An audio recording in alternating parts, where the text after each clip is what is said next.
Bonsoir à tous et bienvenue dans cette édition d'information à la une de l'actualité de ce soir. Désormais, Cellou Dalein Diallo est libre de tous ses mouvements. Le régime de Conakry a levé mercredi 28 octobre 2020 les dispositifs sécuritaires installés devant son domicile privé situé à Dixine. Les Échos, c'est dans ce journal. Peu certains alliés du parti au pouvoir montent au créneau pour dénoncer les violences post-électorales. Ces leaders interpellent les acteurs du processus électoral face à leur responsabilité de sauver la nation guinéenne. Les réactions, c'est dans cette édition d'information. Je vous le disais à l'entame, après une semaine de confinement, le leader de l'UFDG est désormais libre de tous ses mouvements. Le régime de Conakry a levé mercredi les dispositifs sécuritaires installés devant son domicile privé situé à Dixine. C'était l'une des recommandations pour une sortie de crise faite par la mission conjointe CEDEAO, l'UA et l'ONU. C'est un reportage de Sayoun Kamara. C'est sa toute première conférence de presse et son apparition publique après la levée de bouclier devant son domicile privé. Avec un visage serré, le leader de l'UFDG n'en démord pas suite au comportement du régime de Conakry. Cellou Dalein Diallo a saisi l'occasion pour s'adresser à ses militants en ces termes. Alpha Condé utilise ses prérogatives de président de la République pour faire du mal à ses concurrents, parce que nous étions tous candidats à cette élection présidentielle. Mais ça s'inscrit dans le cadre de la campagne d'intimidation et de violence qu'il a décidé de déclencher pour faire passer son hold-up électoral. La répression sanglante qui s'abat sur les citoyens guinéens depuis le lundi, le lendemain de l'élection, la séquestration dont je suis l'objet, le siège devant les bâtiments abritant mon siège et devant celui abritant mes bureaux s'inscrivent effectivement dans le cadre de cette campagne d'intimidation et de violence. Mais je dirais aujourd'hui, ils ont levé le siège devant mon domicile. Ce n'était pas une revendication. Ma revendication, c'est la reconnaissance de ma victoire. Et à cet égard,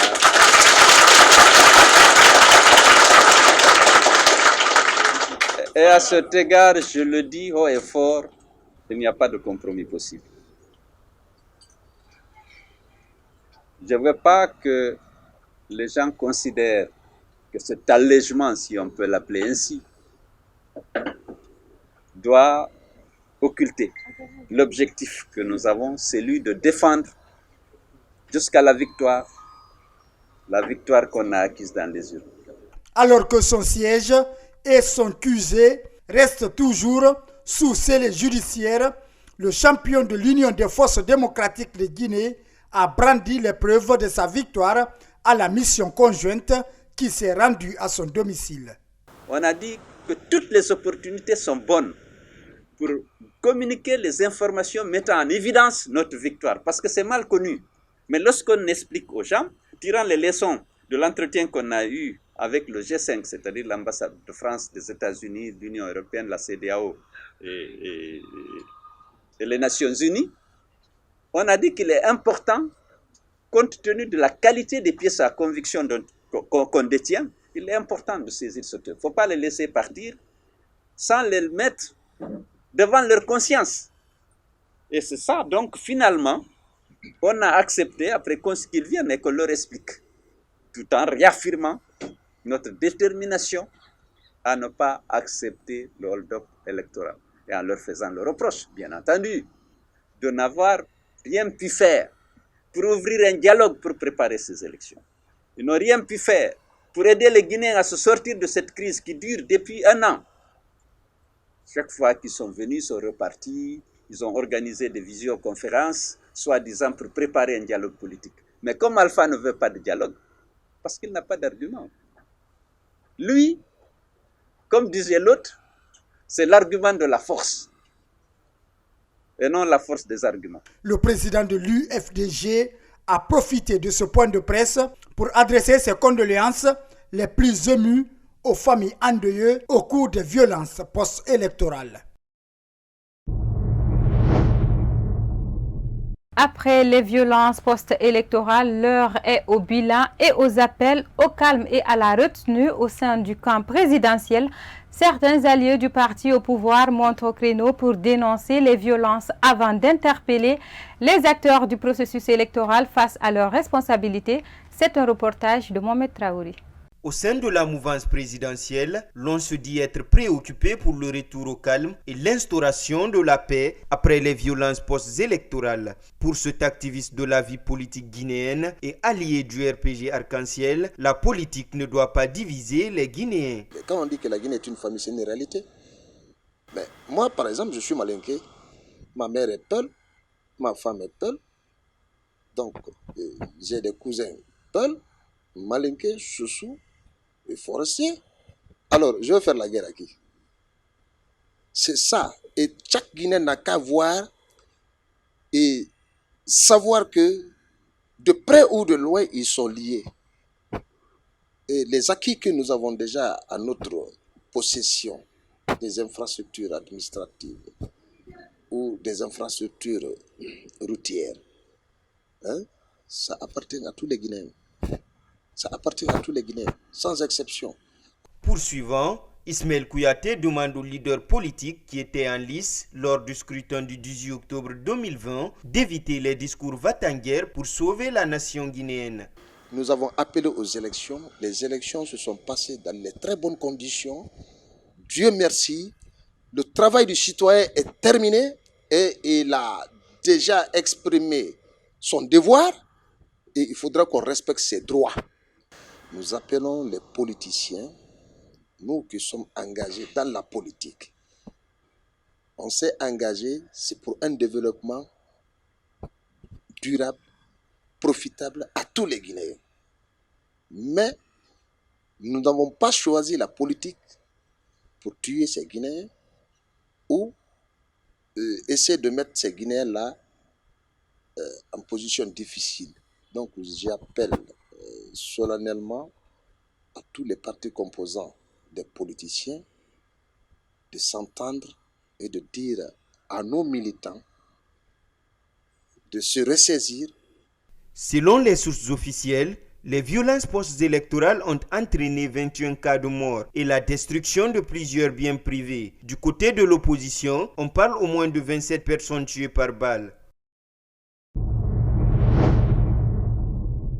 Bref, dans cette édition d'information, après l'Union européenne et la France, les États-Unis ont réagi également sur l'élection présidentielle du 18 octobre 2020 en Guinée. Tout comme Bruxelles et Paris, Washington soulève des incohérences entre les résultats annoncés et les résultats des procès-verbaux des bureaux de vote. Dans une déclaration, les États-Unis prennent aussi note de l'annonce par la Commission électorale nationale indépendante guinéenne des résultats provisoires de l'élection du 18 octobre 2020, donnant Alpha Condé vainqueur dès le premier tour. Justement, le candidat de l'Alliance nationale pour l'alternance démocratique, l'ANAD, gagne du soutien de la part du Parti de l'espoir pour le développement national, PDN, de l'ancien Premier ministre Lansana Kouyaté. Pour le responsable fédéral du parti à Dixine, les résultats proclamés par la CENI ne reflètent pas la réalité des urnes. C'est un reportage de Mohamed Saliou Diallo. Le fédéral du Parti de l'Espoir pour le développement national PDN à Dixine n'y va pas par 4 chemins pour apporter son soutien inconditionnel au candidat de l'Alliance nationale pour l'alternance démocratique. Selon Seydou Mbaye, le candidat du RPG Arc-en-Ciel doit reconnaître sa défaite en acceptant le verdict des urnes. Alpha Condé, à partir du 21 décembre, il veut qu'on déclare officiellement qu'il n'est pas le président de la République. Et pourquoi? Parce que cette élection présidentielle, il n'a pas gagné. Aujourd'hui, pour sortir de cette crise, il n'y a qu'une seule solution. Alpha cède parce qu'il n'a pas gagné, il n'a qu'à arrêter de l'amadouer les Guinéens, ou bien on passe par une transition qui est la meilleure solution. S'exprimant sur la présence de la mission conjointe qui séjourne en Guinée pour tenter de désamorcer la crise politique, Seydou Mbaye demande aux Guinéens de prendre leur destin en main. Moi, je l'ai toujours dit dans les antennes que la CEDEAO, c'est un clan formé par les anciens présidents. Donc, eux, ils ont leur stratégie, comment gagner de l'argent. Parce que la CEDEAO savait que le président Alpha Condé ne devrait pas briguer un autre mandat. La CEDEAO savait, le président actuel de la Côte d'Ivoire, comme on appelle la Côte d'Ivoire, de ne pas aussi tenter de faire un troisième mandat. Parce qu'ils ont fait la conférence internationale via des vidéos. Les autres présidents, par exemple, de Guinée-Bissau, de Niger et tant d'autres, ils ont osé dire la vérité. Non, il faut dire à ces gens-là d'y arrêter. Alors, la CEDEAO n'a pas pu faire quelque chose. Aujourd'hui, la Guinée ne doit pas compter sur la CEDEAO.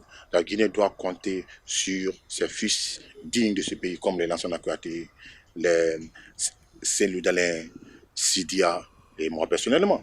Le leader de l'IFDG a déclaré mercredi 28 octobre 2020 qu'il va user de tous les droits légaux pour défendre sa victoire chèrement acquise dans les urnes.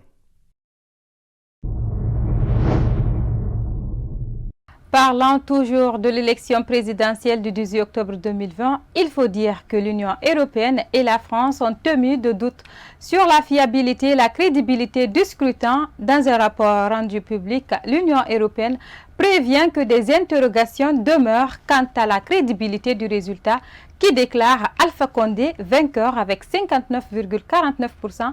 C'est un commentaire de Mohamed Traouri. Dans cette déclaration du haut représentant, vice-président de la Commission, Joseph Borrell, l'UE dit prendre note des résultats provisoires de l'élection présidentielle du 18 octobre 2020 proclamée par la CENI. L'UE prévient cependant que les interrogations demeurent quant à la crédibilité du résultat qui déclare Alpha Condé vainqueur avec 59,49%. La même déclaration indique que l'Union européenne a pris note de l'annonce des résultats provisoires par la Commission électorale nationale indépendante de Guinée. Bien que le scrutin se soit déroulé dans le calme, des interrogations demeurent quant à la crédibilité du résultat, notamment en ce qui concerne la remontée des procès-verbaux et le décompte final des votes. Il conviendra d'y répondre dans le cadre d'un dialogue inclusif et de la poursuite du processus de validation prévu par la loi. L'UE soutient les efforts de diplomatie préventive déployés par la CEDEAO, l'Union africaine et les Nations unies en vue de restaurer la confiance. À cette fin, tous les acteurs impliqués dans ce processus doivent pouvoir jouir pleinement de leur liberté de mouvement et d'expression. Il importe également que les moyens de communication, en particulier l'accès à l'Internet, soient garantis en toutes circonstances, mentionne également cette déclaration. En outre, l'UE condamne une fois de plus les violences qui ont causé la mort de nombreuses personnes, et cela quels qu'en soient les auteurs. Elle exhorte les autorités à diligenter des enquêtes indépendantes afin que justice soit rendue dans les meilleurs délais. De l'autre côté, la mission conjointe CEDEAO-UA, l'ONU a constaté avec regret les violences post-électorales ayant entraîné plusieurs cas de mort et de dégâts matériels importants. Par la même occasion, la mission conjointe appelle les acteurs du processus électoral à privilégier le dialogue pour un dénouement heureux de la crise politique guinéenne. La mission encourage également des parties prenantes à recourir aux institutions et dispositions légales et réglementaires pour résoudre tous différents politiques issus du scrutin du 18 octobre 2020.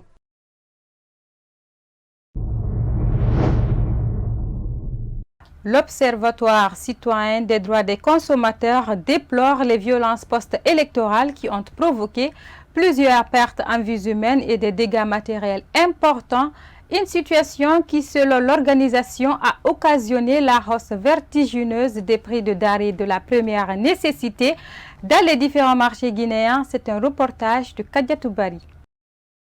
Au cours de ce point de presse, l'Observatoire citoyen des droits des consommateurs a déploré les violences post-électorales qui ont provoqué plusieurs pertes en vies humaines et des dégâts matériels considérables. Une situation qui a occasionné également une flambée des prix dans les différents marchés que dénonce la présidente de l'OCDC.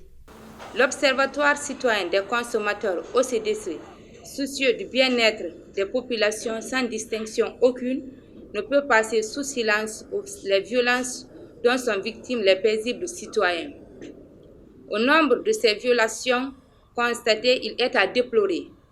L'agression physique aux armes de guerre et aux armes blanches, le pillage et la destruction des biens de certains citoyens, l'instrumentalisation des médias et réseaux sociaux pour véhiculer des messages d'incitation à la haine et à la violence, le blocage des routes interurbaines empêchant tout acheminement des denrées de première nécessité pour approvisionnement des marchés locaux, la fermeture des boutiques et magasins depuis d'une semaine aux consommateurs, l'augmentation fantaisiste des prix sur les produits, la perturbation persistante du réseau des services de téléphonie mobile, limitant ainsi l'accès des consommateurs aux médias sociaux, l'accès difficile à certains patients et aux soignants aux hôpitaux et postes de santé. Par la même occasion, l'Observatoire citoyen des droits des consommateurs appelle tous les Guinéens à préserver la paix, la quiétude sociale qui est gage de développement. L'OCDC invite l'État à prendre toutes les dispositions légales pour restaurer l'ordre et la quiétude sociale, ce dans l'intérêt de tous et de chacun. Aux organisations de la société civile d'œuvrer pour la paix et l'unité nationale. Aux médias d'éviter la diffusion de toute information incitant à la haine, au repli identitaire et à la violence. L'Observatoire citoyen reste attaché à ses valeurs cardinales et rassure l'ensemble des citoyens consommateurs de son engagement à mener le combat pour les protéger, eux et leurs droits en matière de consommation. L'OCDC a saisi l'opportunité pour présenter ses condoléances les plus émues aux familles éplorées et souhaite prompt rétablissement aux blessés et reste solidaire aux citoyens ayant perdu leurs biens.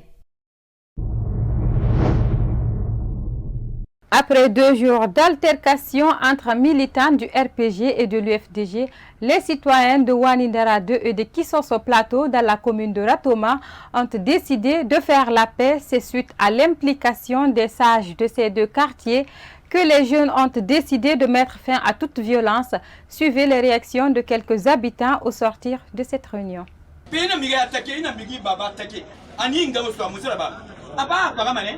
Pratiquement les 48 dernières heures qui se sont passées, là nous avons enregistré assez de violence, de part et d'autre. Puisque là, il y a eu affrontement des jeunes venus de Kissoso par rapport aux jeunes venus de Wanindara. Bon, mais de façon générale, moi, qu'est-ce que je peux dire? Pratiquement, je ne peux pas m'en prendre aux jeunes de Wanindara de façon directe. Pourquoi? Puisque je me suis toujours dit, il y a des loupards qui se sont mêlés. Alors, si la jeunesse de Wanindara se laisse manipuler et que le carrefour, tout juste au niveau du carrefour, le carrefour Nabélé devient le champ de bataille. Et ça, c'est chaque année. Ça, c'est depuis au temps du deuxième régime, temps de compter. Chaque fois quand il y a manifestation, nous voyons une descente. Parce que nous sommes à Kissoso, mais nous voyons une descente à partir de Kissoso pour venir attaquer, saccager les boutiques, et violenter les gens. C'est les téléphones qu'on arrache. En tout cas, c'est la violence. Donc, de façon générale, voici les 48 dernières années, pratiquement, il y a eu, en tout cas, finalement, hier, il y a eu une sorte de réplique. Et c'est ce matin, d'ailleurs, que nous avons vu quelques sages venus de Wanindara pour qu'on puisse s'asseoir et parler la maison. Dans le système, pratiquement, qu'est-ce que je peux lancer comme un appel au gouvernement? C'est d'essayer de revoir le problème de la police de proximité, puisque les chefs de quartier, à eux seuls, ils ne peuvent rien. Ils ne pourront que véhiculer les messages. Et leur point fort, le point focal, c'est quoi? C'est s'il y avait la police de proximité, chaque quartier, chaque secteur, et là, quand même, on peut voir qu'est-ce qui se passe, qu'est-ce qui est bon, qu'est-ce qui n'est pas bon. Mais s'il n'y a pas ça, s'il faut laisser tout, comme on appelle, à la sécurité, sans la police de proximité, c'est un point très important. Il serait très difficile de canaliser tout ce qui se passe dans notre quartier. Et voilà, maintenant au niveau de la jeunesse, là quand même je sais qu'il y a une sorte de prise de conscience qui commence à s'installer. Je ne peux pas dire qu'il y a la prise de conscience à 100%, mais une prise de conscience qui commence à s'installer à partir du moment où d'abord les sages sont venus. Mieux que ça, la jeunesse de Kissoso s'est exprimée tout en promettant que vraiment leur souhait c'est de ne pas voir les gens quitter Wanindara pour venir vers chez nous. Bon, c'est ce matin. C'est les sages de Wanindara qui sont venus pour nous rencontrer concernant l'événement qui s'est passé ici entre Wadendara et Kisoso. Mais les sages se sont réunis pour venir nous rencontrer pour qu'on puisse mettre fin à cela. Et comme c'est des sages, je ne pouvais pas les refouler. Parce que moi, je suis issu d'un... J'ai mes chefs aussi. Je dois remonter, c'est à eux de gérer cette affaire.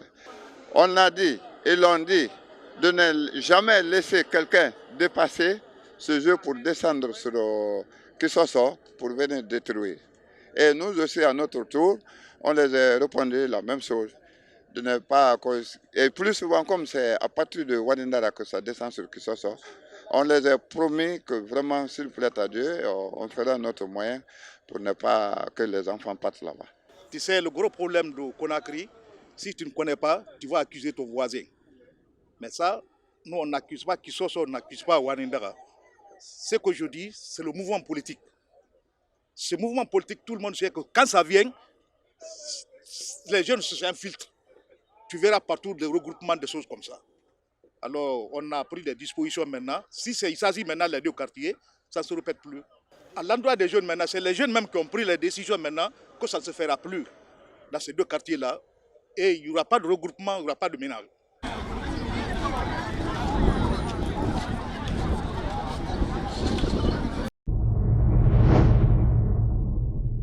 À l'Abbé, les journalistes des médias privés sont confrontés à d'énormes difficultés dans l'exercice de leur métier. En cette période de crise post-électorale, ils font souvent l'objet de violences orchestrées par des hommes en uniforme et détestées par endroits par certains manifestants. Pire, ces journalistes ne savent plus à quelle sainte se vouer. C'est une dépêche de notre correspondant basé au Fouta. Les journalistes des médias privés évoluant dans la ville de l'Abbé restent préoccupés par le climat d'insécurité dans lequel ils exercent en cette période de violence post-électorale. Les forces de l'ordre ont été déployées sur le terrain, donc ça tire de partout, de partout. La peur d'abord qui s'installe chez nous, parce qu'on sort au risque de notre vie, au péril de notre vie. Et pour eux, les journalistes que nous sommes que des escrocs à leurs yeux, et nous disons de n'importe quoi, c'est nous qui dévoilons des secrets qui sont en train de se passer dans les rues, des bavures qui sont en train de se produire dans les différents quartiers. Donc ils nous voient d'un mauvais œil. À cela, il faut ajouter les conséquences financières de cette paralysie totale des activités économiques dans la ville de l'Abbé. Comme vous le savez, le marché est fermé. Donc pratiquement toute cette semaine, ça fait au moins voire 2 semaines, il n'y a même pas un communiqué. C'est notre souci parce qu'on est le 28 et il faut payer le personnel. Ils vont te dire que pendant toute la crise, ils ont tourné, ils étaient sur le terrain. Donc ça, c'est une autre situation qui se présente là. Actuellement, une accalmie règne par endroits dans la cité où les visages restent encore crispés après plusieurs jours de violence post-électorale. Ainsi prend fin cette édition d'information et merci à toutes et à tous pour votre aimable attention. Bonsoir.